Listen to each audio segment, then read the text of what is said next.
شفاف ہے، یہ دعوت کا کام بھی پاک اور شفاف ہے۔ جیسے آسمان کا پانی آسمان سے گرتا ہے، یہ دعوت کا کام یہ آسمان سے اللہ کی جانب سے اترا ہوا ہے۔ جیسے آسمان کا گرنے والا پانی یہ مردہ زمین کو زندہ کرتا ہے، یہ دعوت کا کام یہ مردہ دل کو زندہ کرتا ہے، یہ مردہ روح کے اندر ایمان کی طاقت، ایمان کا پاور پیدا کرتا ہے۔ یہ دعوت کا وہ کام ہے جو روح کو بناتا ہے۔ جیسے آسمان کا پانی پاک اور شفاف ہے اور زمین پر گرتا ہے، سرسبز شاداب زمین ہو جاتی ہے۔ یہ دعوت جب زندگی کے اندر آتی ہے، یہ زندگی عمل سے جڑتی ہے، یہ زندگی اللہ سے جڑتی ہے، یہ زندگی اللہ کے نبی سے جڑتی ہے۔ حضور سے بڑا کون دائی؟ قرآن میں حضور کو لالچی کہنا پڑا، لالچی کہا۔ بھائی میں کہوں کہ فلاں لالچی ہے تو مجھ سے کہا جائے گا کہ کیا کا لالچی؟ میں کہوں گا مال کا لالچی ہے، میں کہوں گا پیسے کا لالچی ہے، میں کہوں گا زمین کا لالچی ہے، میں کہوں گا فلاں ڈگری کا لالچی ہے، فلاں عہدے کا لالچی ہے، فلاں منصب کا لالچی ہے۔ لیکن قرآن میں حضور کو لالچی کہا گیا۔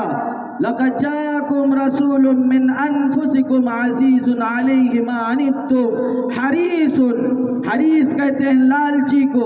کیوں لالچی کہا گیا؟ حضور کیا دولت کے متلاشی تھے، عہدے کے متلاشی تھے؟ حضور کیا پیسہ چاہتے تھے؟ حضور کیا منصب ڈگری چاہتے تھے، عہدہ چاہتے تھے، خزانے چاہتے تھے؟ حضور کچھ نہیں چاہتے تھے۔ پھر قرآن نے حضور کو لالچی کیوں کہا؟ خود آگے اللہ بیان کرتا ہے، حریص علیکم بالمؤمنین۔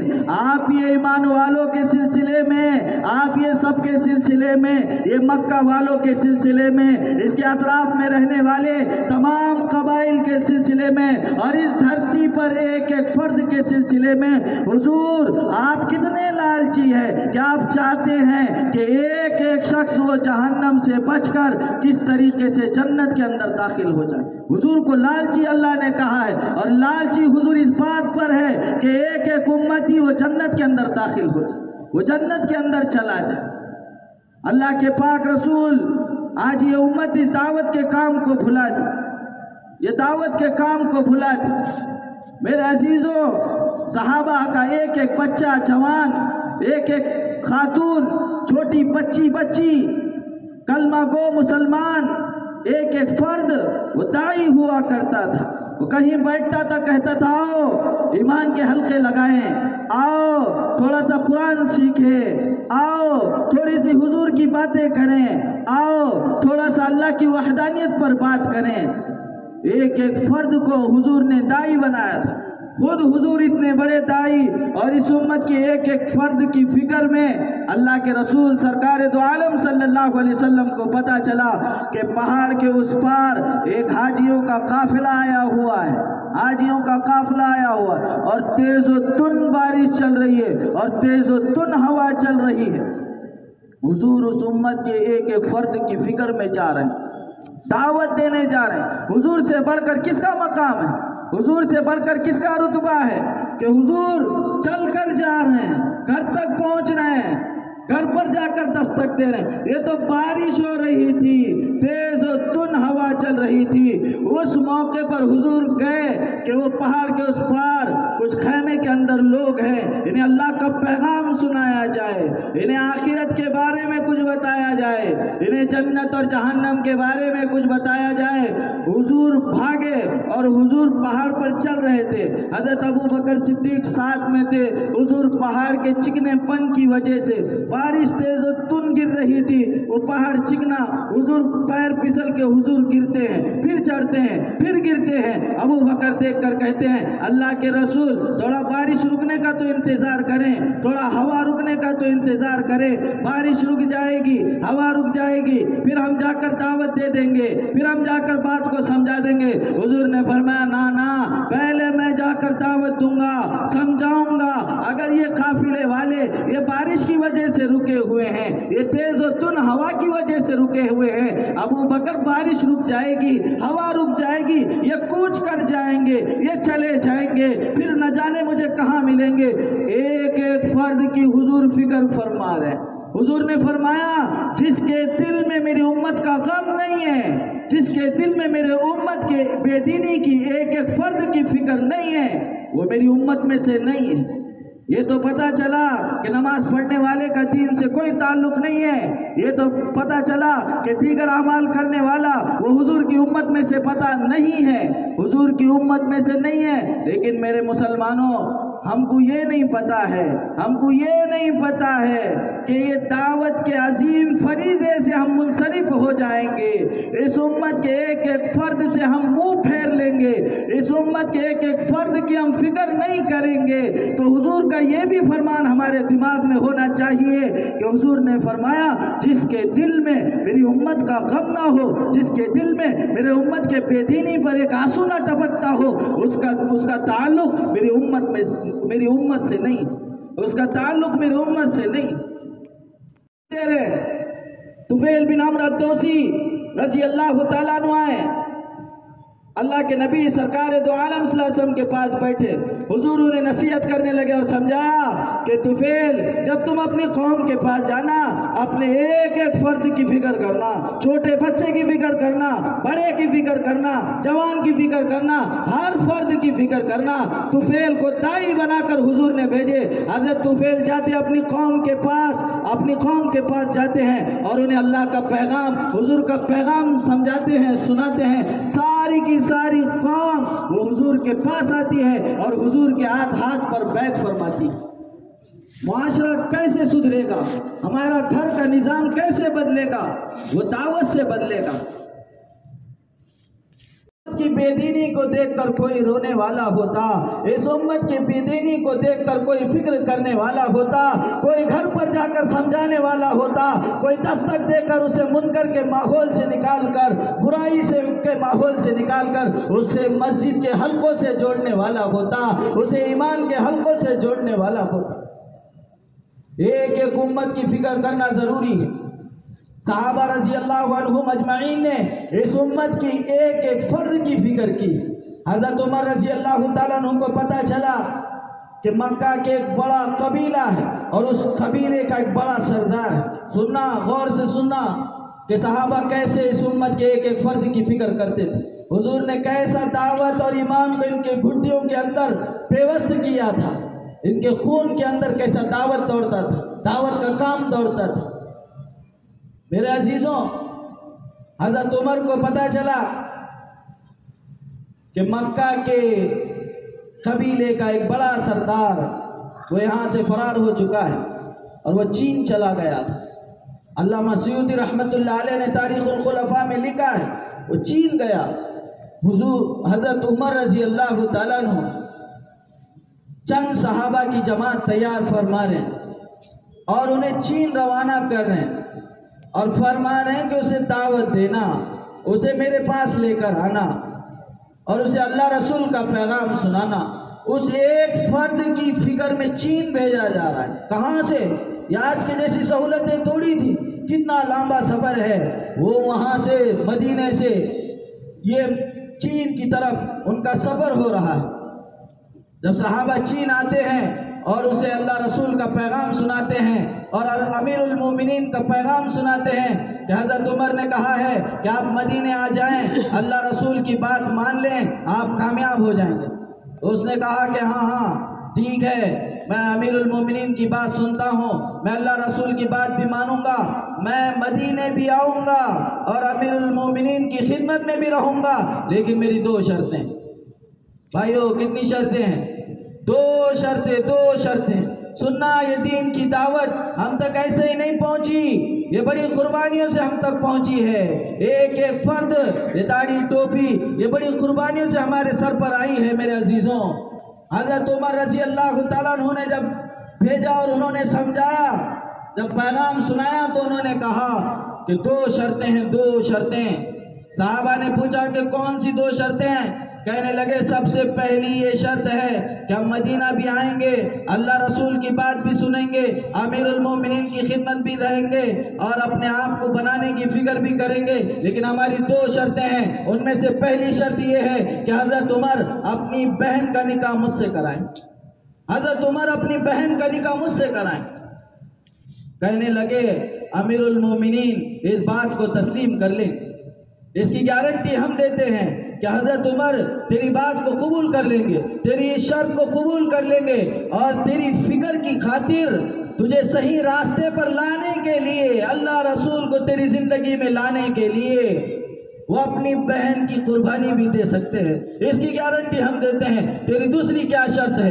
کہنے لگے دوسری شرط میری یہ ہے کہ امیر المومنین خلافت پر ہے، ان سے کہیے کہ وہ خلافت سے ہٹ جائے اور مجھے خلیفہ نامزد کیا جائے۔ دو بڑی سخت شرطیں لگائی تو صحابہ نے کہا کہ پہلی شرط کی گارنٹی ہم دیتے ہیں، لیکن دوسری شرط یہ خلافت کا مسئلہ ہے، ہم مشورہ کر کے تجھے بتاتے ہیں، مشورہ کر کے تجھ تک پیغام پہنچاتے ہیں۔ یہ واپس ہوا، مدینہ پہنچا، صحابہ حضرت امیر المومنین کے پاس آئے، عمر رضی اللہ عنہ نے پوچھا کہ کیا بنا، اس ایک فرد کا کیا بنا، اس کے زندگی میں اللہ رسول آئے یا نہیں آئے، کارگزاری لے رہے ہیں۔ تو صحابہ نے کہا کہ دو شرطیں لگائی ہیں۔ کون سی دو شرطیں؟ کہنے لگے ایک شرط یہ ہے کہ آپ اپنی بہن کا نکاح اس سے کرائیں۔ حضرت عمر نے فرمایا کہ میں اس شرط کو پورا کرتا ہوں، میں اس شرط کو قبول کرتا ہوں۔ دوسری کیا شرط ہے؟ کہنے لگے دوسری شرط یہ ہے کہ آپ خلیفہ سے، خلافت سے ہٹ جائے اور خلیفہ اسے نامزد کیا جائے۔ حضرت عمر بے چین ہوئے، تڑپے، آنکھوں میں آنسو آئے۔ ارے او صحابہ، تم اسے کہہ کر آ جاتے کہ امیر المومنین تیری فکر میں اپنی خلافت کو چھوڑنے کے لیے تیار ہے، تجھے صحیح راستے پر لانے کے لیے، منکر کے ماحول سے، برائی کے ماحول سے تجھے نکالنے کے لیے، اللہ رسول تیری زندگی میں لانے کے لیے عمر تجھے خلیفہ بنانے کے لیے بھی تیار ہے، عمر تجھے خلیفہ بنانے کے لیے بھی تیار ہے۔ او صحابہ یہ کہہ کر آتے، یہ کہہ کر آتے، ایک ایک شخص کی فکر کی جا رہی۔ ہمارا کام، ہماری گشت، یہ ہماری ملاقاتیں 1 گھنٹہ 2 گھنٹہ 3 گھنٹہ، میرے عزیزوں یہ معمول نہ بن جائے۔ کام کسے کہتے ہیں بھائی؟ کام کے ہونے کو کہتے ہیں۔ کام کو ہم نے معمول پہ لا لیا ہے، کام ہمارا معمول پہ آ گیا ہے، گشت معمول پر ہو رہا ہے، ملاقاتیں معمول پر ہو رہی ہے۔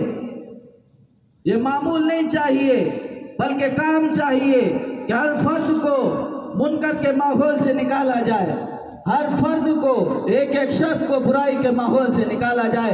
ہم سب ذمہ دار ہیں، ہم سب ذمہ دار ہیں، میں ذمہ دار ہوں، یہ حضرات ذمہ دار ہے، یہ سارا مجمع ذمہ دار ہے۔ حضور نے کہا کلکم راعٍ وکلکم مسئول عن رعیتہ، تم میں سے ہر ایک ذمہ دار ہے، اور کل قیامت کے دن اللہ تعالیٰ اس سے اس کے ذمہ داری کے بارے میں پوچھے گا، اس سے اس کی ذمہ داری کے بارے میں پوچھے گا۔ تیرا پڑوسی یہ شرابی کے حالت میں دنیا سے گیا، تو نے کیوں فکر نہیں کی؟ تیرے گھر کے افراد یہ بے نمازی کے حالت میں دنیا سے رخصت ہو گئے، تو نے کیوں نہیں سمجھایا؟ کون فکر کریں، کون تڑپیں، کون اس امت کو صحیح راستے پر لانے کی فکر کرے؟ کپڑے اچھے پہننے کی فکر ہے، اچھا چشمہ لگانے کی فکر ہے، اچھی ٹوپی پہننے کی فکر ہے، اس امت کو صحیح راستے پر لانے کی فکر نہیں۔ جب امت دعوت والے کام کو انجام دیتی تھی، اللہ کی غیبی مدد نصرت اس کے حق میں تھی۔ جب یہ امت دعوت کا کام کرتی تھی، ایک ایک فرد اس امت کی فکر کرتا تھا، میرے عزیزو اللہ اس کے ایمان میں ایسی بڑھوتری عطا فرماتے تھے جیسے بڑھوتری صحابہ کے انبیاء علیہ السلام کے ایمان میں عطا فرمائی تھی۔ دعوت کے کام پر اللہ تعالیٰ جیسے انبیاء علیہ السلام کے ساتھ مدد فرمائی ہیں، ویسے ہی صحابہ کے ساتھ اللہ نے دعوت کے کام پر مدد اور نصرت فرمائی۔ آپ کو سن کر حیرانگی ہوگی، علامہ امام نووی رحمت اللہ علیہ نے بستان العارفین میں لکھا ہے، علامہ عساکر رحمت اللہ علیہ نے تاریخ دمشق، یہ عربی کی 2 مشہور اور مضبوط اور مستند کتاب ہے، اس کے اندر واقعہ درج ہے کہ دعوت سے اللہ کیا کیا دیتا ہے، دعوت سے اللہ کیا فضائل عطا فرماتا ہے۔ وہی معجزات ظاہر ہوں گے، وہی معجزات ظاہر ہوں گے جو انبیاء علیہ السلام کے ساتھ ظاہر ہوئے تھے، وہی مدد آئیں گی جو انبیاء علیہ السلام کے ساتھ آئی تھی۔ ابو مسلم خولانی حضرت عمر نے انہیں داعی بنا کر بھیجا تھا، یہ دعوت دینے کے لیے گئے تھے اور پکڑے گئے اور ان کے لیے آگ جلائی گئی۔ یہ دو مستند اور مضبوط کتابوں کے حوالے سے بتا رہا ہوں، ان کے لیے آگ جلائی گئی اور ابو مسلم خولانی یہ داعی بن کر گئے تھے، اسے اللہ کا پیغام سنانے گئے تھے، لیکن اس ظالم نے آگ ہی بھڑکا دی اور انہیں آگ میں ڈالنے کی تیاری کرنے لگا۔ یہ سکون سے اللہ کی تسبیح پڑھ رہے ہیں، اللہ کی تعریف کر رہے ہیں۔ جب انہیں آگ میں ڈالا گیا، نہ آگ انہیں جلا رہی ہے نہ آگ انہیں کھا رہی ہے، سکون سے آگ کے اندر کھڑے ہوئے ہیں۔ دعوت کی محنت پر اللہ نے وہی معجزہ ظاہر فرمایا جو ابراہیم علیہ السلام کے ساتھ ظاہر فرمایا تھا۔ آگ انہیں کچھ نہیں کر رہی، انہیں جب وہ دعوت دیے اور انہیں آگ میں ڈالا گیا، آگ انہیں نہ کھا رہی ہے نہ کچھ کر رہی۔ بعد میں انہیں چھوڑ دیا گیا، یہ مدینہ آئے اور مسجد نبوی میں نماز پڑھنے لگے۔ حضرت عمر کی نظر پڑی، حضرت عمر جب وہ نماز سے فارغ ہوئے اپنے پاس بلایا کہ کیا بنا، کیا کارگزاری ہے؟ کہنے لگے دعوت دینے گیا تھا لیکن اس نے آگ بھڑکا دی اور اس آگ میں مجھے ڈال دیا۔ اللہ نے وہی چیز کو ظاہر کیا جو ابراہیم علیہ السلام پر ظاہر کیا تھا۔ حضرت عمر ابو مسلم خولانی کا ہاتھ پکڑ کر حضرت ابو بکر کے پاس لے کر گئے اور حضرت ابو بکر سے کہا کہ یہ اس امت کا وہ فرد ہے جس کی دعوت کی برکت سے اللہ نے اس پر ابراہیم علیہ السلام کا معجزہ ظاہر فرمایا اور اس پر اللہ کی تعریف، اللہ کی بڑائی بیان کی، اللہ کی غیبی مدد، غیبی نصرت۔ بستان العارفین میں لکھا ہوا ہے، اسیرۃ الحلبیہ کے اندر لکھا ہوا ہے، ابو جہل کی ایک باندی تھی ام شریک رضی اللہ عنہ، یہ دعوت پر اللہ کیا دے رہا ہے، وہی معجزات ظاہر ہو رہے ہیں۔ میرے عزیزوں گلہ شکوہ ہے، درد دل ہے کہ اس امت کا ایک ایک فرد وہ داعی بن کر اٹھے۔ ہمارے آنے کا مقصد، یہ اجتماع کا مقصد کہ ہمارے زندگی میں نبیوں والی دعوت زندہ ہو جائے، ہم نبیوں والے پلیٹ فارم پر کھڑے ہو جائیں۔ حضور نے جس پلیٹ فارم پر ہم کو چھوڑا تھا اس پلیٹ فارم پر ہم پھر سے کھڑے ہو جائیں۔ ام شریک رضی اللہ عنہ ابو جہل کو دعوت دے رہی ہے اور اس ظالم نے ظلم کیا اور ان کے سر پر وار کیا، جس کی وجہ سے ان کی بینائی چلے گئی، وہ نابینا ہو گئی۔ کوئی تو ایسا ڈاکٹر بتاؤ دنیا کا جو آنکھوں کو واپس لے کر آئے۔ اس دور میں کوئی تو ایسا ڈاکٹر تھا ہوگا جو آنکھوں کو لے کر آ سکتا تھا، کوئی نہیں تھا، اور کوئی ڈاکٹر پیدا ہو سکتا ہے۔ یہ دعوت پر اللہ عطا فرما رہا ہے، دعوت دینے پر اللہ عطا فرما رہا ہے۔ یہ اللہ کے سامنے کھڑی ہوئی اور کہا کہ اللہ، یہ تو ابو جہل کو تیرے لیے میں نے سمجھایا اور اس نے مجھ پر ظلم زیادتی کی جس کی وجہ سے میری آنکھیں چلے گئی، اے اللہ اس دعوت کی برکت سے میری آنکھوں کو واپس فرما۔ یہ دعا کر رہی، اس دعوت کے کام کی برکت سے میری آنکھوں کو واپس فرما۔ تاریخ گواہ ہے، سیر کی کتابوں میں موجود ہے، اس کی آہ نکلنے سے پہلے اللہ نے ام شریک رضی اللہ عنہا کی بینائی کو واپس عطا فرمایا، ان کی آنکھوں کو واپس عطا فرمایا۔ یہ واقعات یہ اس امت کو پیغام دے رہے ہیں کہ اللہ کے نبی نے جس سطح پر تمہیں چھوڑا تھا وہ سطح دعوت والا کام ہے، وہ سطح دعوت والا کام ہے۔ بنی اسرائیل کا ایک شخص صرف عبادت کر رہا تھا، لمبی چوڑی تسبیح کر رہا تھا، ذکر کر رہا تھا اور اپنے پڑوسیوں کو نہیں سمجھا رہا تھا، وہ دعوت کے کام کو انجام نہیں دے رہا تھا۔ اللہ نے فرشتوں کو بھیجا، کہا کہ اس بستی پر عذاب نازل فرماؤ، اس بستی کو پلٹو۔ جب فرشتہ آیا اور فرشتے نے دیکھا ایک سائڈ میں بڑے اللہ والے بیٹھے ہوئے تسبیح پڑھ رہے ہیں، جبرائیل علیہ السلام گئے اور کہنے لگے اللہ وہاں تو ایک بہت بڑا عابد ہے، بہت بڑی عبادت کر رہا ہے، آپ کی تسبیح پڑھ رہا ہے، اللہ نے کہا کہ اے جبرائیل پھر عذاب کو اس سے ہی شروع کرنا، بستی کو اسی پر پلٹ دینا، اس لیے کہ یہ خود کی تو فکر کر رہا ہے لیکن اپنے ساتھیوں کی فکر نہیں کرتا، یہ اپنے ساتھیوں کی فکر نہیں کرتا۔